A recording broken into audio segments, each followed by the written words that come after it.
লাশঘর অর্থাৎ মর্গ, যেখানে অ্যাক্সিডেন্ট বা আত্মহত্যায় মৃত্যু হলে মৃতদেহগুলো রাখা হয়। লাশঘরের নাম শুনলে আমাদের মনের মধ্যে কেমন যেন একটা শিহরণ সৃষ্টি হয়। লাশঘর বা মর্গ নিয়ে অনেক কাল্পনিক বা অর্ধকাল্পনিক অথবা কিঞ্চিত সত্য বাজার গরম করা গল্প তৈরি হয়েছে।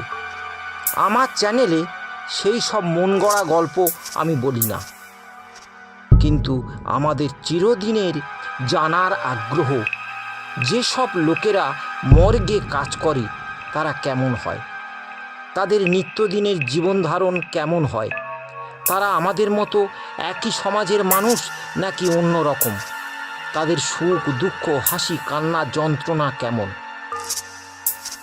আমার খুব কাছে থেকে দেখা মর্গে কাজ করা একটা মানুষের জীবনে ঘটে যাওয়া মর্মান্তিক ঘটনার কিছু অংশ এই ভিডিওতে তুলে ধরছি।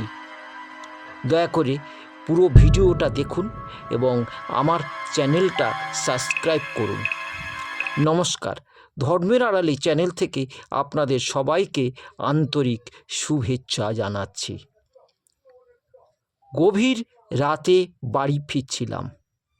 নির্জন রাস্তা, অন্ধকার রাত, ঘন কুয়াশায় টর্চের আলোটা যেন মিটমিট করছে। নদীর ধার ধরে হাঁটছি, একদিকে নদী অন্যদিকে ধানক্ষেত, মাঝখানে সরু মাটির রাস্তা।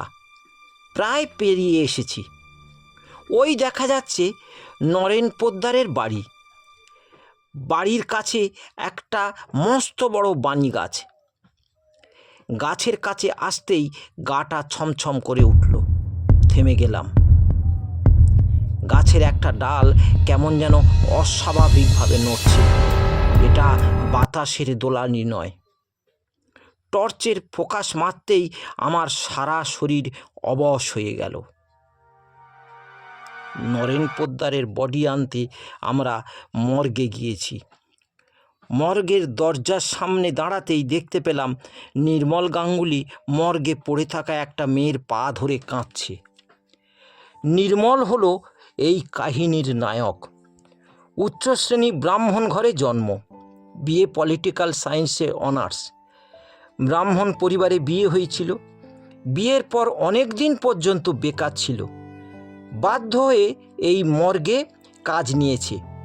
আপনারা অনেকেই জানেন, মর্গে ডোমের কাজ করতে গেলে মদ খেতে হয়, না হলে এ কাজ করা অসম্ভব। এখানেই এই কাহিনীর করুণ পরিণতি। নির্মল ভালো গান গাইত। গ্রামাঞ্চলের ছোটোখাটো সাংস্কৃতিক অনুষ্ঠানে প্রায় তাকে গান গাইতে দেখা যেত। কিন্তু ধীরে ধীরে মদ তাকে গ্রাস করল। সংসারে ধরল ভাঙন, নিত্য অশান্তি। 2 বছরের বাচ্চা ছেলেটাকে নিয়ে বউ চলে গেল বাপের বাড়ি। তারও কিছুদিন পর কোনো এক অজ্ঞাত কারণে তার স্ত্রী আত্মহত্যা করেছিল। সেই থেকে মর্গে কোনো কম বয়সী মেয়ের বডি এলে নিজের স্ত্রী বলে পায়ে ধরে কাঁদে। এই কান্নার শেষ নেই, কিন্তু আমাকে শেষ করতে হবে। শেষের অংশটুকু শুনতে খুব একটা ভালো লাগবে না আপনাদের, তবে একটা কথা বলে শেষ করি। যেসব ব্রাহ্মণরা আজও নিজেদের ব্রাহ্মণ বলে গর্ব করে আর নিচ বর্ণ মুচি মেথর ডোমদের ঘৃণা করে, আজ তাদের ঘরের বহু ছেলেরা নর্দমার ময়লা পরিষ্কার করছে, টয়লেটের ময়লা পরিষ্কার করছে, মর্গে ডোমের কাজ করছে।